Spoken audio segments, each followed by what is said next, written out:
A follower of mine and a personal friend, Nasty, has redeemed that I read Harry Potter. I'm gonna do my Harry Potter redemptions differently from now on. I'm gonna lower the price of a full video stream of it, but I'm gonna take away. I'll be putting this up on YouTube as part of docuseries. But it'll be more accessible to stream. Take on 3 at a time, and then shut down the limit till I at least get out of the way. I'll take on another 3 because I feel like they're fairly popular. With that being said, though we're a bit into chapter 3, I'm gonna restart chapter 3 today. I'll be reading for about an hour, and then we'll end the stream. We'll see how far we get. If it's close to the end of the hour mark, I'm on like in the middle of a chapter, I will finish the chapter. That being said, let's get into this. My best British impression. Harry Potter and Sorcerer. Written by J.K. Rowling. Published by Bloomsbury Press. Narrated by Irish. Chapter 3. The Letters from No One. The escape of the Brazilian boa constrictor earned Harry his longest ever punishment. By the time he was allowed out of his cupboard again, the summer holidays had started, and Dudley had already broken his video game, crashed his remote control airplane, and first time out on his racing bike, knocked down old as she crossed Privet Drive on her crutches. Harry was glad school was over, but there was no escaping Dudley's gang, who visited the house every single day.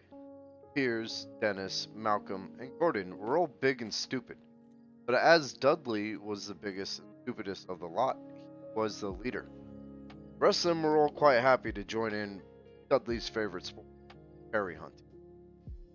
This was why Harry spent as much time as possible out of the house, wandering around and thinking about the end of his holidays, where he could see a tiny ray of hope. September came, he would be going off to secondary school, and for the first time in his life, he wouldn't be with Dudley. Dudley had been accepted at Uncle Vernon's old private school, Meltings. Piers Pocus was going there too. Harry, on the other hand, was going to Stonewall High, the local public school. Dudley thought this was quite funny. "They stuffed papers' heads down the toilet the first day at Stonewall," he told Harry. "Want to come upstairs and practice?" "No thanks," said Harry. "The poor toilet's never had anything as horrible as your head down it. It might be sick." Then he ran before Dudley could work out what he'd said. One day in July, Aunt Petunia took Dudley to London to buy a Smeltings uniform, leaving Harry at Mrs. Figgs wasn't as bad as usual. It turned out she'd broken her leg tripping over one of her cats. She didn't seem quite fond of them as before.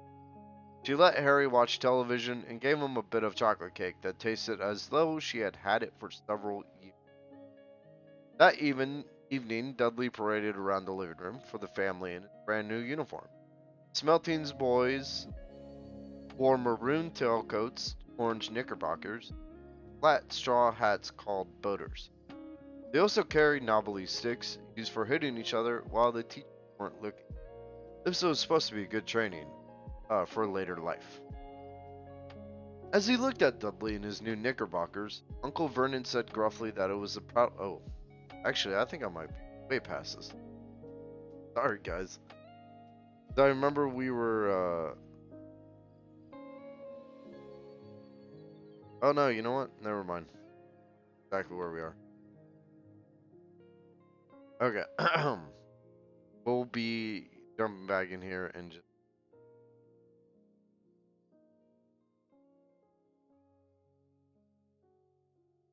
As he looked at Dudley in his new knickerbocker, Uncle Vernon said gruffly that it was the proudest moment of... Aunt Petunia burst into tears, said she couldn't believe it was her Ickle Duddykins. He looked so handsome and grown up. Harry didn't trust himself to speak. He thought two of his ribs might already have cracked from trying not to laugh. There was a horrible smell in the kitchen the next morning. When Harry went in for breakfast, it seemed to be coming from a large metal tub in the sink. He went to have a look. The tub was full of what looked like dirty rags swimming in gray water. "What's this?" he asked Aunt Petunia. Her lips tightened as they always did if he dared ask a question. Your new school uniform," she said. Harry looked in the bowl again. "Oh," he said, "I didn't realize I had to be so wet." "Don't be stupid," snapped Aunt Petunia. "I'm dyeing some of Dudley's old things gray for you. It'll look just like everyone else's when I've finished." Harry seriously doubted this, but thought it best not to argue. He sat down at the table and tried not to think about how he was going to look on his first day at Stonewall High, like he was wearing bits of old elephant skin probably. Dudley and Uncle Vernon came in, both with wrinkled noses because of the smell from Harry's new uniform. Uncle Vernon opened his newspaper as usual, and Dudley banged his smelting stick, buried everywhere on the table. They heard the click of the mail slot and flop of letters on the doormat. "Get the mail, Dudley," said Uncle Vernon from behind his paper. "Make Harry get it." "Get the mail, Harry." "Make Dudley get it." "Poke him with your smelting stick, Dudley." Harry dodged the smelting stick and went to get the mail.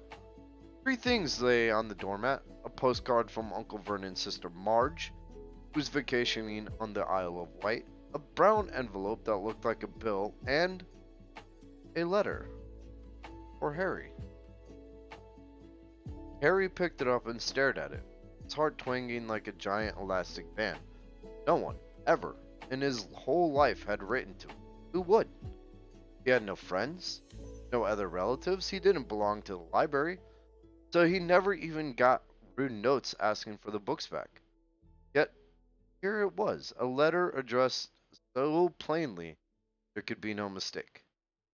Mr. H. Potter, covered under the stairs, 4 Privet Drive, Little Winging, Surrey. The envelope was thick and heavy, made of yellowish parchment, and the address was written in emerald green. There was no stamp. Turning the envelope over, his hand trembling, Harry saw a purple wax seal bearing a coat of arms, a lion, a badger, and a snake, surrounding a large letter H. "Hurry up, boy!" shouted Uncle Vernon from the kitchen. "What are you doing, checking for letter bombs?" He chuckled at his own joke.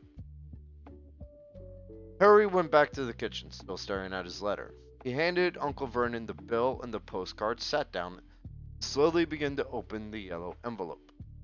Uncle Vernon ripped open the bill, snorted in disgust, and flipped over the postcard. "Marge is ill," he informed Aunt Petunia. "Ate a funny whelk."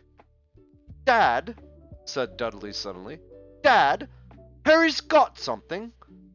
Harry was on the point of unfolding his letter, which was written on the same heavy parchment as the envelope, when it was jerked sharply out of his hand by Uncle Vernon. "That's mine," said Harry, trying to snatch it back. "Who'd be writing you?" sneered Uncle Vernon. Oh my god, I just realized Uncle Vernon's son's kind of like Mr. Krabs. "Who'll be writing you?" sneered Uncle Vernon, shaking the letter open with one hand and glancing at it. His face went from red to green faster than a set of traffic lights, and it didn't stop there. Within seconds, it was grayish white of porridge. Petunia!" he gasped. Dudley tried to grab the letter to read it, but Uncle Vernon held it high out of his reach. Aunt Petunia took it curiously and read the first line. For a moment, it looked as though she might faint. She clutched her throat and made a choking noise. "Vernon! Oh my goodness! Vernon!" They stared at each other, seemed to have forgotten that Harry and Dudley were still in the room. Dudley wasn't used to being. He gave his father a sharp tap on the head with his smelting stick. "I want to read that letter," he said loudly. I want to read it, said Harry furiously, as it's mine. Get out, both of you, croaked Uncle Vernon, stuffing the letter back inside its envelope. Harry didn't move. I want my letter, he shouted. Let me see it, demanded Dudley. Out! Roared Uncle Vernon. He took both Harry and Dudley by the scruffs of their necks, threw them into the hall. Slamming the kitchen door behind them, Harry and Dudley promptly had a furious but silent fight over who would listen at the key. Dudley won, so Harry, his glasses dangling from one ear, lay flat on his stomach to listen at the crack between the door and Vernon, and Petunia was saying in a quavering voice. Dress, how could they possibly know where he sleeps? You don't think they're watching the house? Watching, spying, might be following us, murmured Uncle Vernon wildly. What should we do, Vernon? Should we write back? Tell them we don't want...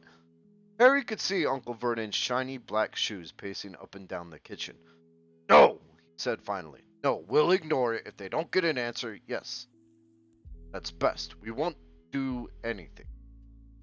But I'm not having one in this house, Petunia.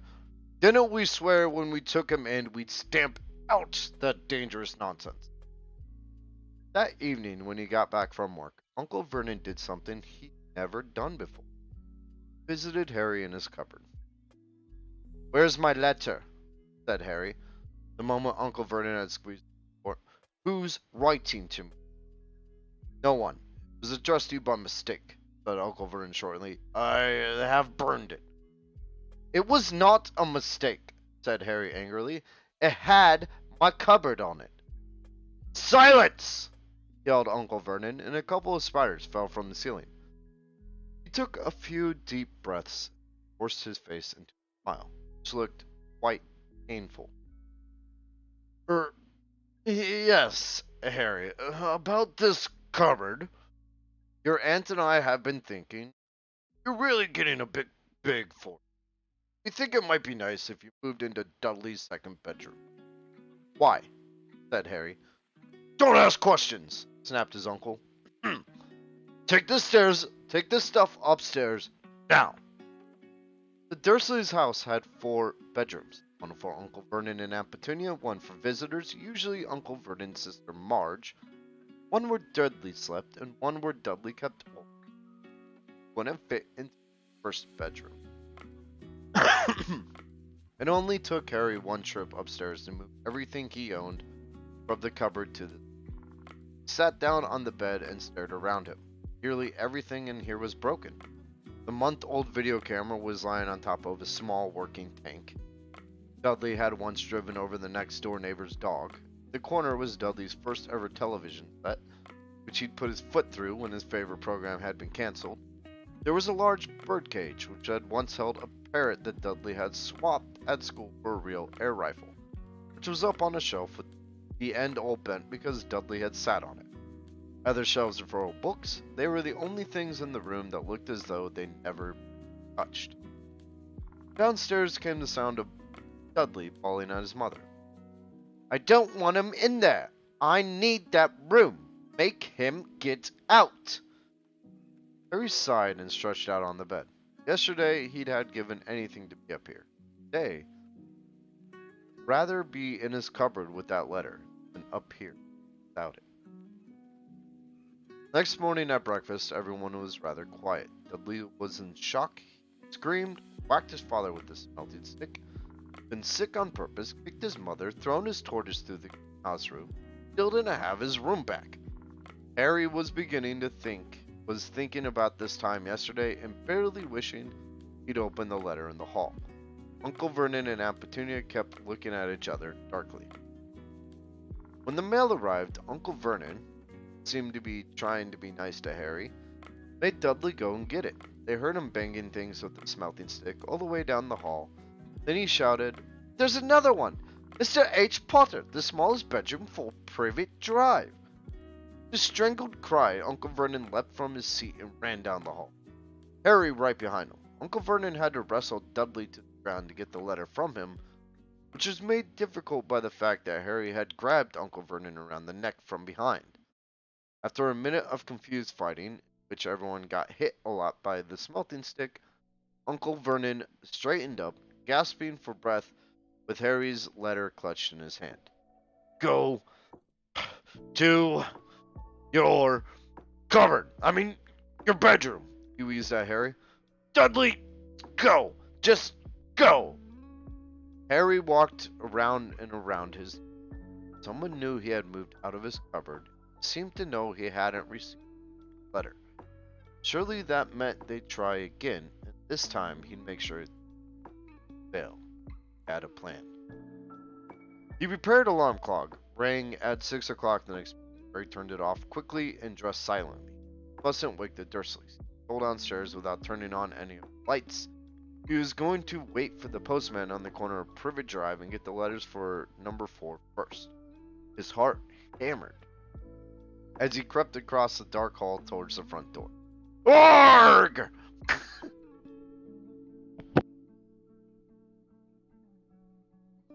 Sorry. That was the most pirate scream I've ever done. Alright. Harry leapt into the air. He trotted on something big and squashy on the doormat. Something alive? Lights clicked on upstairs, and to his horror, Harry realized that the big squashy something had been his uncle's face. Uncle Vernon had been lying at the foot of the front door in his sleeping bag, clearly making sure that Harry didn't do exactly what he'd been trying to do. He shouted at Harry for about half an hour, and then told him to go and make a cup of tea. Harry shuffled miserably off into the and by the time he got back, the mail had arrived, right in Vernon's lap. Harry could see 3 letters addressed in green ink. I want, he began, but Uncle Vernon was tearing the letters into before his eyes. Uncle Vernon didn't go to work that day. He stayed at home and nailed up the mail slot. See, he explained to Aunt Petunia through a mouthful of nails, if they can't deliver them, they'll just give up. Alright guys, give me like a minute just to grab a drink.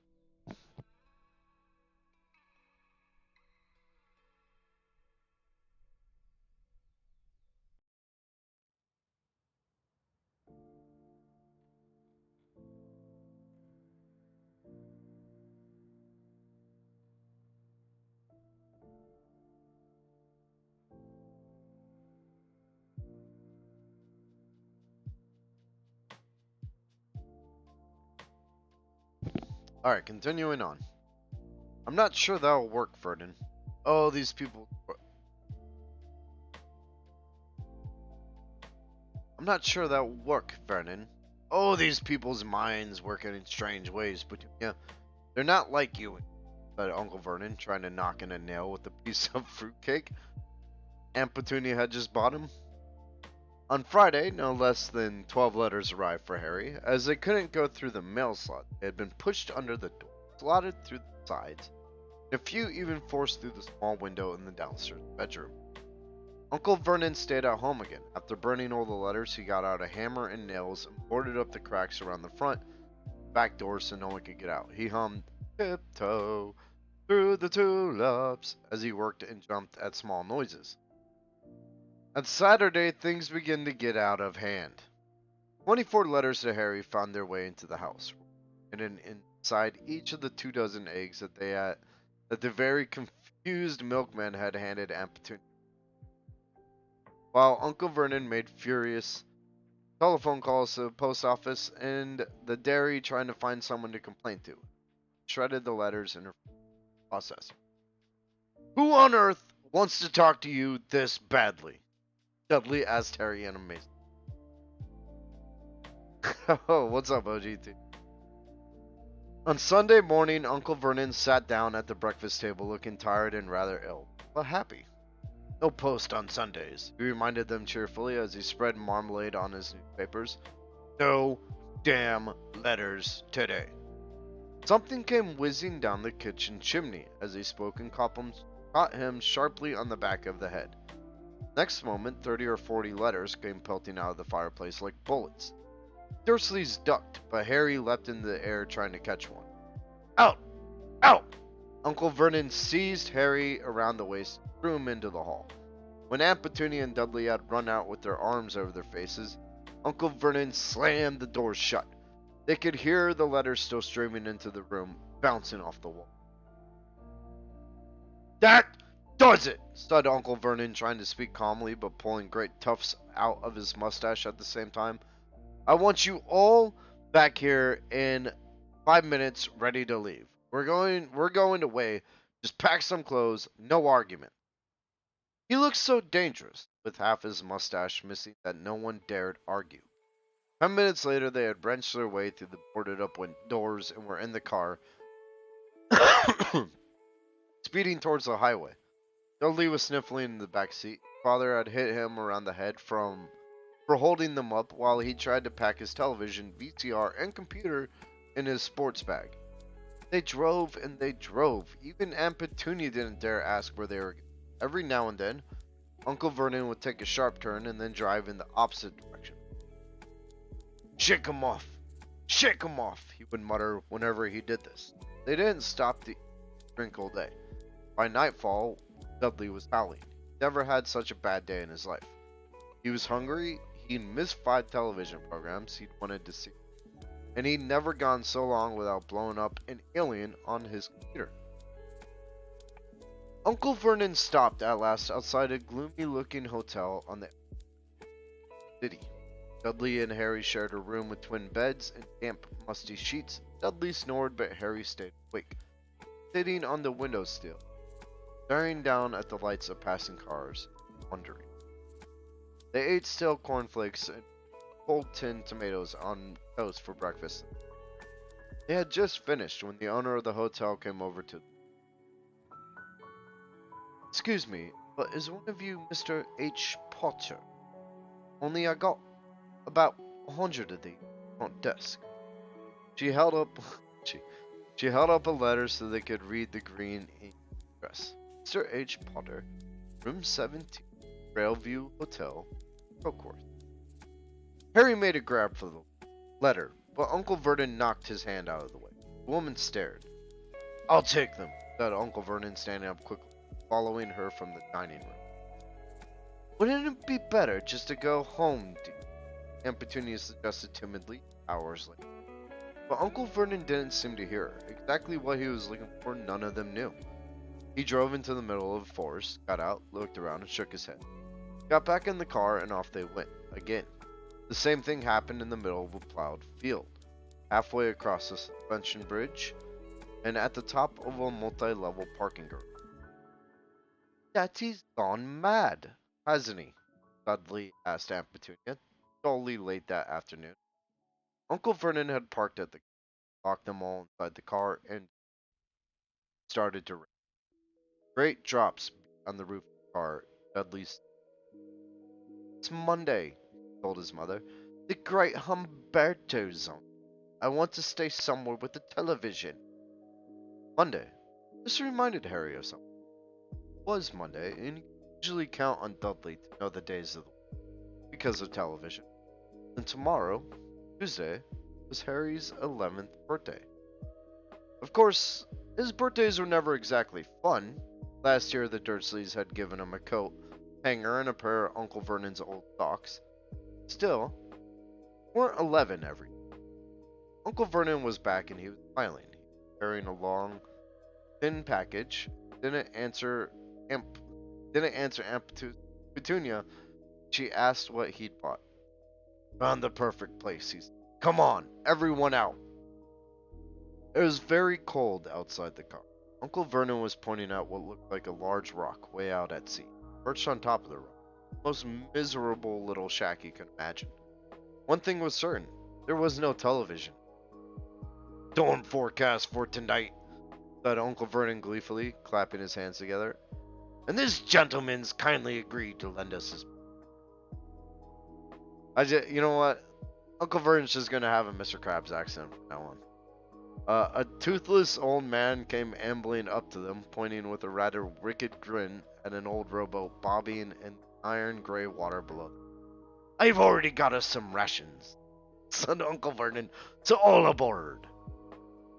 It was freezing in the boat. Icy sea spray and rain crept down their necks, and a chilly wind whipped their faces. After what seemed like hours, they reached the rock where Uncle Vernon, slipping and sliding, led the way to the broken down house.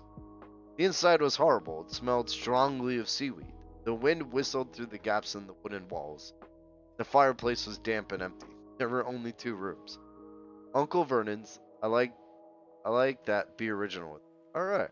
Uncle Vernon's rations turned out to be a bag of chips each and 4 bananas. He tried to start a fire, but the empty chip bags just smoked. Thank you, OG. Nasty. Could do with some of those letters now, eh? Said cheerfully. He was in a very good mood. Obviously, he thought nobody stood a chance of reaching them here in a storm to deliver mail. Harry privately agreed, though the thought didn't cheer him up at all. As night fell, the promised storm blew up around them. Spray from the high waves splattered the walls of the hut, and a fierce wind rattled the filthy windows. Aunt Petunia found a few moldy blankets in the second room, made up a bed for Dudley on the moth-eaten sofa. She and Uncle Vernon went off to the lumpy bed next door, and Harry was left to find the softest bit of floor he could curl up under the thinnest ragged. Storm raged more and more ferociously as the night went on. Harry couldn't. He shivered and turned over, trying to get comfortable, his stomach rumbling with hunger. Dudley's snores were drowned by the low rolls of thunder that started near midnight. The lighted dial of Dudley's watch was jingling. Oh, thank you for the subscription, OGT Nasty. To do a shout out for OGT. By the way, guys, you are getting this courtesy of him, who redeemed an hour of Harry Potter. So go give that dude a follow. He's a really awesome guy. And a good friend of mine. Okay, where was I? And thank you for the subscription. This you are welcome. Okay, trying to get comfortable, stomach rumbling with hunger. Dudley's snores were drowned by the low rolls of thunder that started near midnight. The lighted dial of Dudley's watch, which was dangling over the edge of the sofa on his fat wrist, told Harry he'd been 11 and 10 minutes. Time. He lay and watched his birthday too, wondering if the Dursley would remember at all, wondering where the letter writer was. 5 minutes ago, Harry heard something creak. He hoped the roof wasn't going to fall in, although it might be warmer if it did. 4 minutes ago, maybe the house in Privet Drive would be so full of letters when they got back that he'd be able to steal one. 3 minutes ago, was that the sea slapping hard on the rock like that? 2 minutes ago, what was that funny crunching noise? Was the rock crumbling in the sea? 1 minute ago, and he'd be 11. 30 seconds, 20, 10, 9. Maybe he'd wake Dudley up just to annoy him. 3, 2, 1. Boom! The whole shack shivered, and Harry sat bolt upright, staring at the door. Someone was outside, knocking. Come in. Chapter 4. The Keeper. Boom! They knocked again. Dudley jerked awake. Where's the cannon? He said stupidly.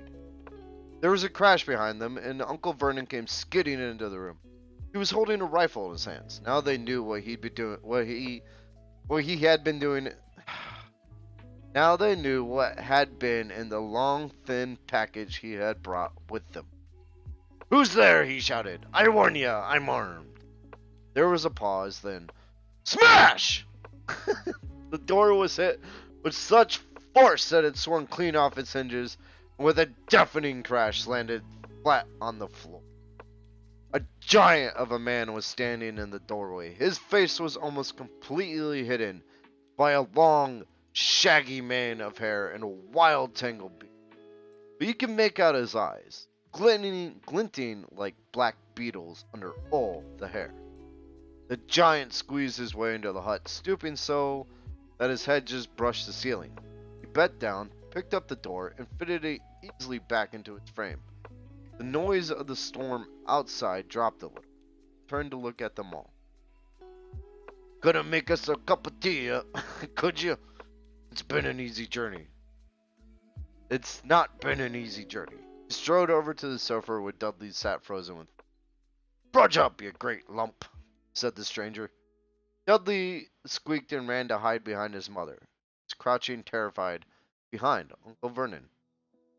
And here's Harry, said the giant. Harry looked up into the fierce, wild, shadowy face and saw that the beetle eyes were crinkled. Smile. Last time I saw you, you was only a baby, said the giant. You look a lot like your dad, but you've got your mom's eyes. Uncle Vernon made a funny rasping. I demand that you leave at once, sir. I'm sorry, guys. I'm still getting voice acting down. Just bear with me. I demand that you leave at once, sir, he said. You are breaking and entering. Ah, shut up, Dursley, you great prune, said the giant. He reached over the back of the sofa, jerked the gun out of Uncle Vernon's hands, bent it into a knot as easily as if it had been made of rubber, threw it into the corner of the room. Uncle Vernon made another funny noise, like a mouse being trotted on. Anyway, Harry, said the giant, turning his back on the Dursleys, a very happy birthday. Got something for you here. I might have sat on it at some point, but it'll taste alright. From an inside pocket of his black overcoat, pulled a slightly squashed box. Harry opened it with trembling fingers. Inside was a large, sticky chocolate cake with "Happy Birthday, Harry" written on it in green icing. Harry looked up at the giant. He meant to say thank you, but the words got lost on the way to his mouth, and what he said instead was, "Who are you?" The giant chuckled. True, I haven't introduced myself. Rufus Hagrid, keeper of the keys and grounds at Hogwarts. He held out an enormous hand and shook Harry's whole arm. What about that tea then, eh? Said, rubbing his hands together. I'd not say no to something stronger, if you got it in mind.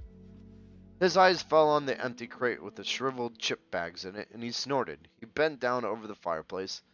They couldn't see what he was doing, but when he drew back a second later, there was a roaring fire there. It filled the whole damp hut with flickering light, and Harry felt the warmth wash over him, though he'd sunk in a hot bath. The giant sat back down on the sofa, sagged under his weight, began taking all sorts of things out of his pockets of his coat. A copper kettle, a squashy package of sausages, a poker, a teapot, several chip mugs, and a bottle of some amber liquid that he took a swig from before starting to make. Soon the hut was full of the sound and smell of sizzling sausages.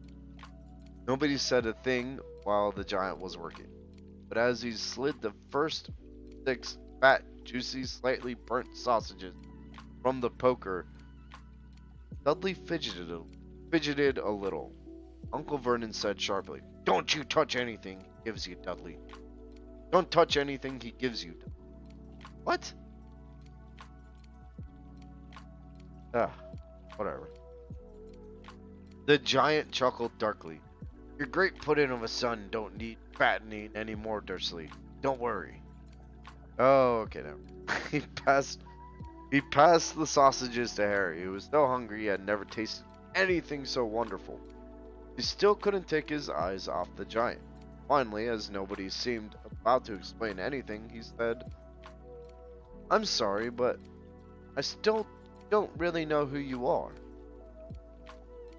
The giant took a gulp of tea, wiped his mouth with the back of his hand. Call me Hagrid, he said. Everyone does. And like I told you, I'm keeper of the keys at Hogwarts. You'll know all about Hogwarts. Who? No, said Harry. Hagrid looked shocked. Sorry, said Harry quickly. Sorry? Barked Hagrid, turning to stare at the Dursleys, who shrank back into the shadows. It's thems as should be sorry. I knew you weren't getting your letters, but I never thought you wouldn't even know about Hogwarts. For crying out loud! Did you never wonder where your parents learned it all? All what? Asked Harry. All what? Hagrid thundered. Now wait just 1 second. He had leapt to his feet. In his anger, he seemed to fill the whole hut. The Dursleys were cowering again. Do you mean to tell me, he growled at the Dursleys, that this boy knows nothing about anything? Harry thought this was going a bit far.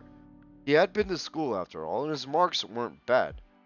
I know something, he said. I can, do math and stuff. But Hagrid simply waved his hand and said, About our world, I mean. Your world, my world, your parents' world. What world? Hagrid looked as if he was about to explode. Dursley! He boomed. Uncle Vernon, who had gone very pale, whispered something that sounded like Mimblewimble. Hagrid stared wildly at Harry. But you must know about your mom and dad, he said. I mean, you're famous. You're famous. What? My mom and dad weren't famous, were they? You don't know? You don't know? Hagrid ran his fingers through his hair, fixing Harry with a bewildered stare. You don't know what you are? He said finally. Uncle Vernon suddenly found his voice. Stop! He commanded. Stop right there, sir! I forbid you to tell the boy anything. A braver man than A braver man than Vernon Dursley would have quailed under the furious look Hagrid now gave him. When Hagrid spoke, his every syllable trembled. You never told him. Never told him what was in the letter Dumbledore left for him. I was there. I saw Dumbledore leave it, Dursley, and you've kept it from him all these years? Kept what from me? Said Harry eagerly. Stop! I forbid you! Yelled Uncle Vernon in panic. Aunt Petunia gave a gasp of horror. Go boil your heads, both of you, said Hagrid. Harry, you're a wizard. There was a silence inside the hut, only the sea and the whistling wind. I'm a what? Gasped Harry. A wizard, of course, said Hagrid, sitting back down on the sofa, which groaned and sank even lower. A thumping good one. I'd say once you've been trained up a bit. A mom and dad like yours, what else would you be? And I reckon it's about time you Harry stretched out his hand at last to take the yellowish emblem, addressed in emerald green to Mr. H. Potter, the floor on the rock. Pulled out the letter and read, Hogwarts School. Thank you, OGT. Cheers. That's true. Let me take a step back first. Take a beat.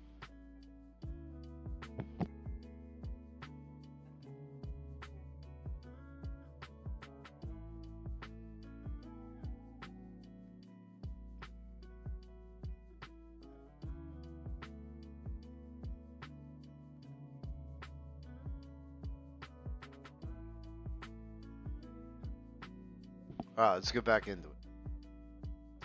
Harry stretched out his hands. His hand at last to take a yellowish envelope, dressed in emerald on the rock. Out the letter and read, Hogwarts School of Witchcraft. Order of Merlin, our headmaster, Albus Dumbledore. Order of Merlin, first class, Grand Sorcery, Chief Warlock, Supreme Bugwump, International Confederate of Wizards. Dear Mr. Potter, we are pleased to inform you that you have been accepted at Hogwarts School of Witchcraft and Wizardry. Please find enclosed a list of all necessary books and equipment. Term begins on September 1st. We wait your owl by no later than January. Sincerely, Minerva McGonagall, deputy head mistress. Questions exploded inside Harry's head like fireworks. He could decide which to ask first. After a few moments, he stammered, "What? What does it mean? What? They await my owl?" "Gallop and Gorgons, that reminds me," said Hagrid, clapping a hand to his forehead with enough force to knock over a cart horse. And from yet another pocket inside his overcoat, he pulled an owl, a real, live, rather ruffled-looking owl, a long quill, and a roll of parchment. With his tongue between, he scribbled a note that Harry could read upside down. "Dear Professor Dumbledore, giving Harry his letter, taking him to buy his things tomorrow. Weather's horrible. Hope you're well, Hagrid." Hagrid rolled up the note, gave it to the owl, which clamped it in his. Went to the door and threw the owl out into the. Then he came back and sat down as though this was as normal talking on the telephone. Harry realized his mouth was open and closed it. "Where was I?" said Hagrid, but at that moment, Uncle Vernon, still ashen-faced, but looking very angry, moved into the firelight. "He's not going," said. Hagrid grunted. "I'd like to see a great muggle like you try and stop him," said. "A what?" said Harry, interested. "A muggle," said Hagrid, "is what we call non-magic folk, like them. And it's your bad luck you grew up in a family of the biggest muggles I've ever laid eyes on. We swore when we took him in we would put a stop to that rubbish," said Uncle Vernon. "Swore we'd stamp it out of him. Wizard indeed!" "You knew," said Harry. "You knew I'm a wizard." "Knew!" shrieked Aunt Petunia suddenly. "Knew! Of course we knew! How could you not be? My dreaded sister..." This is terrible. "My dreaded sister being what she was. Oh, she got a letter, just like that, and disappeared off to that school, and came home every vacation with her pockets full of frog spawn, turning teacups into rats. I was the only one who saw her for what she was, a fake! But for my mother and father, oh no, it was Lily this and Lily that. They were proud of having a witch in the family." Do the ooh-wee for me again. Ooh-wee! Oh my god. I'm sorry, that was a horrible female voice. Luckily, there's not a lot of Aunt Petunia in this book. She stopped to draw a deep breath and then went ranting on. It seemed she had been wanting to say all this for years. "Then she met that Potter at school, and they left and got married and had you. And of course I knew you'd be just the same, just as strange, just as abnormal. And then, if you please, she went and got herself blown up, and we got landed with you." Harry had gone very white. As soon as he found his voice again, he said, "Blown up? You told me they died in a car crash." "Car crash?" roared Hagrid, jumping up so angrily that the Dursleys scuttled back to their. "How could a car crash kill Lily and James Potter? It's an outrage, a scandal. Harry Potter not knowing his own story when every kid in the whole world knows his name." "But why? What happened?" Harry asked urgently. The anger faded from Hagrid's face. He looked suddenly anxious. "I never expected this," he said in a low, worried voice. "I had no idea. Told me there might be trouble getting hold of you. How much you didn't know. Ah, Harry, I don't know if I'm the right person to tell you, but someone's gotta. Can't go off to Hogwarts not knowing." He threw a dirty look at the. "Well, it's best you know as much as I can tell. Mind, I can't tell you everything. Great mystery, Paul." He sat down, stared at the fire for a few seconds, and said, "It begins, The person called, but it's incredible you don't know his name. Everyone in our world knows who. Well, I don't like saying the name. If I can help it. No one does. Why not? Gulp and gargoyles, Harry. People are still scared. Blimey, this is difficult. See, there was this wizard who went bad. As bad as you can go. Worse. Worse than the worst. His name was... Hagrid gulped, but no words came out. Did you write it down? Harry suggested. Can't spell it. Alright. Voldemort. Hagrid shrugged.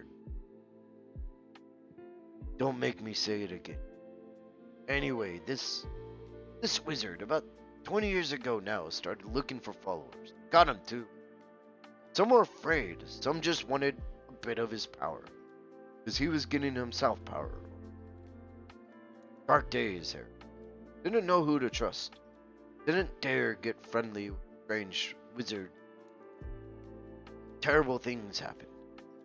He was taken over. Of course, some stood up to him. He killed him. Horribly, one of the only safe places left was Hogwarts. Reckon Dumbledore's the only reason you know who was afraid of.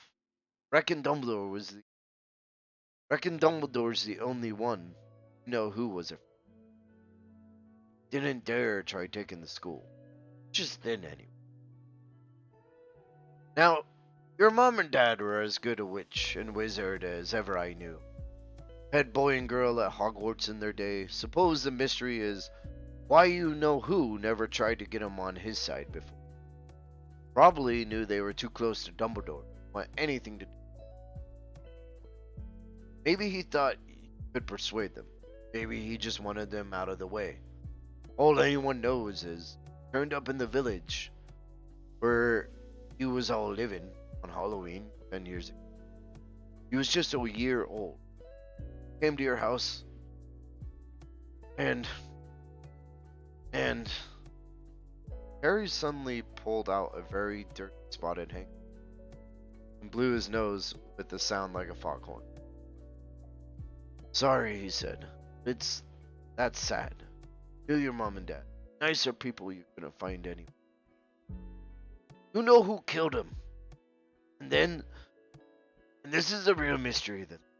He tried to kill you. Who? Wanted to make a clean job of it, I suppose, or maybe he just liked killing by then. But he couldn't do it. Never wondered how you got that mark on your forehead. That was no ordinary cut. That's what you get when a powerful evil curse touches you. You carry your mom and dad in your house even. It didn't work on you. That's why you're famous here. No one ever lived after you decided to kill him. No one except you. And he'd killed some of the best witches and wizards of the age. McKinnons, the Bones, the Pruitts. He was only a baby. And you lived. Something very painful went on in Harry. Hagrid's story came to a close. He saw again the blinding flash of green light, more clearly than he had ever remembered it before. He remembered something else. First time in his life. A high, cold, cruel laugh.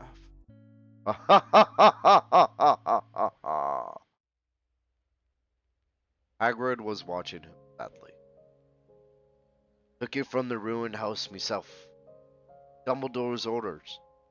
Brought you to this slot.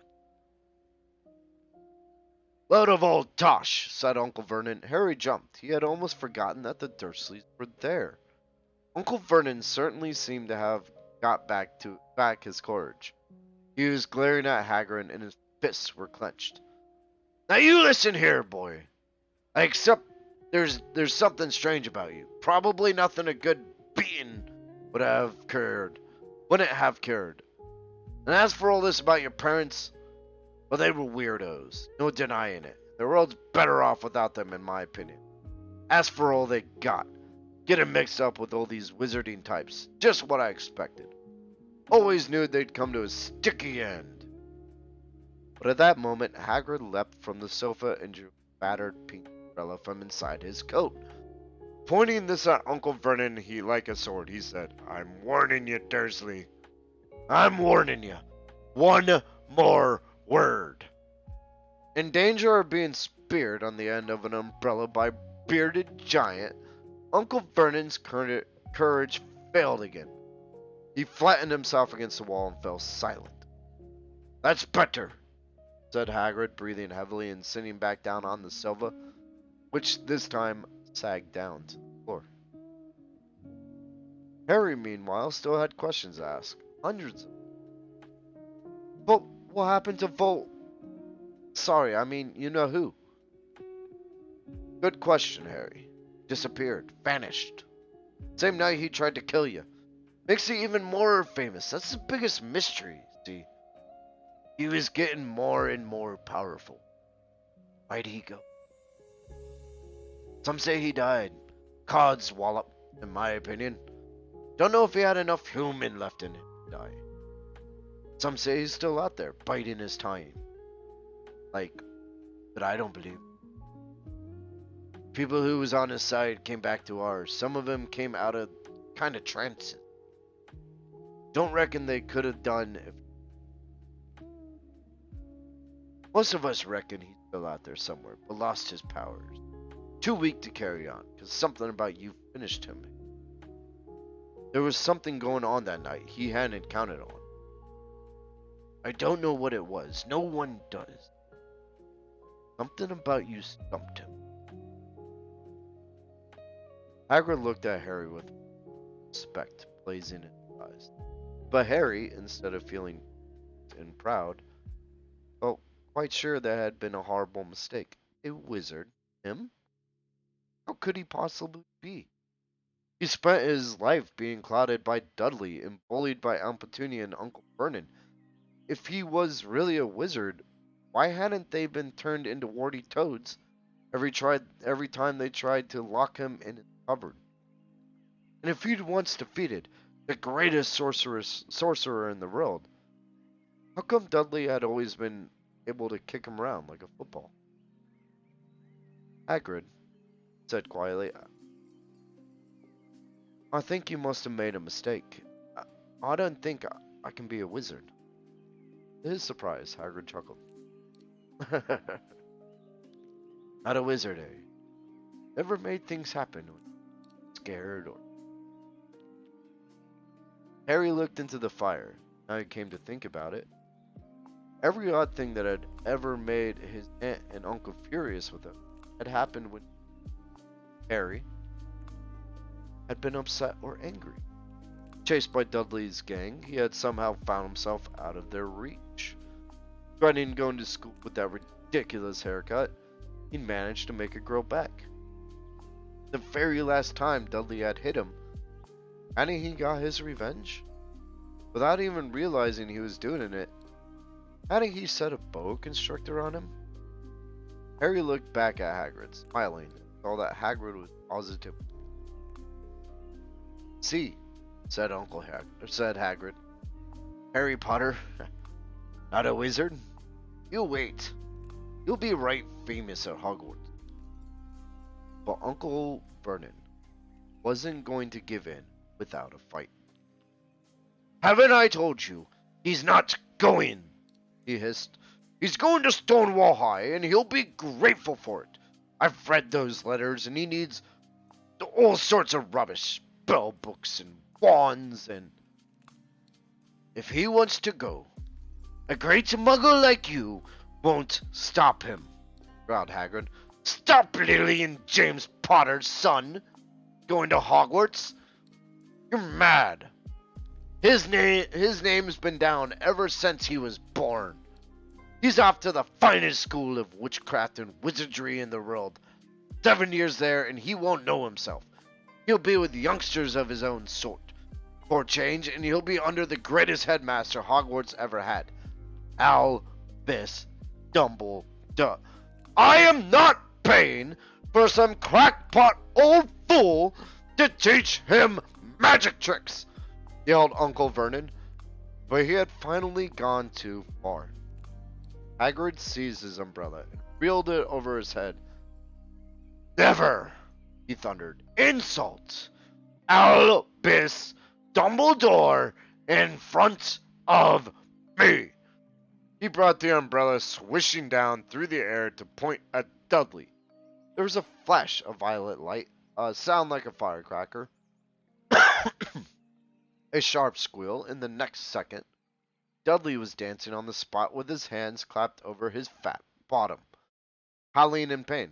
When he turned his back on them, Harry saw a curly pig's tail poking through a hole in his trousers. Uncle Vernon roared. Pulling Aunt Petunia and Dudley into the other room, he cast one last terrified look at Hagrid, slammed the door behind him. Hagrid looked down at his umbrella and shrugged. Shoulda have lost me time, said ruefully, but it didn't work anyway. Meant to turn him into a pig, but I suppose he was so much like a pig anyway. There wasn't much left to do. He cast a sideways look at Harry under bushy eyebrows. Be grateful if you don't mention that to anyone at Hogwarts, he said. I'm not supposed to do magic, strictly. I was allowed to do it a bit, to follow you, get your letters to you. One of the reasons I was so keen. Why aren't you supposed to do magic? Asked Harry. Oh, well, I was at Hogwarts myself, but got expelled, to tell the truth. In third year, they snapped me wand in half and everything. But Dumbledore let me stay on his game. Great man, Dumbledore. Why were you expelled? It's getting late and we've got lots to do tomorrow, said Hagrid loudly. Gotta get up to town, get all your books and all that. He took off his thick black coat and he threw it to Harry. You can keep under that, he said. Don't mind if it wriggles a bit. I've got a couple of dormice in one. Woo! And with that, we are gonna stop. That is the hour mark. We made it through 2 chapters. We'll pick back up chapter 5 next time. And that will be a Wednesday stream for OG's birthday.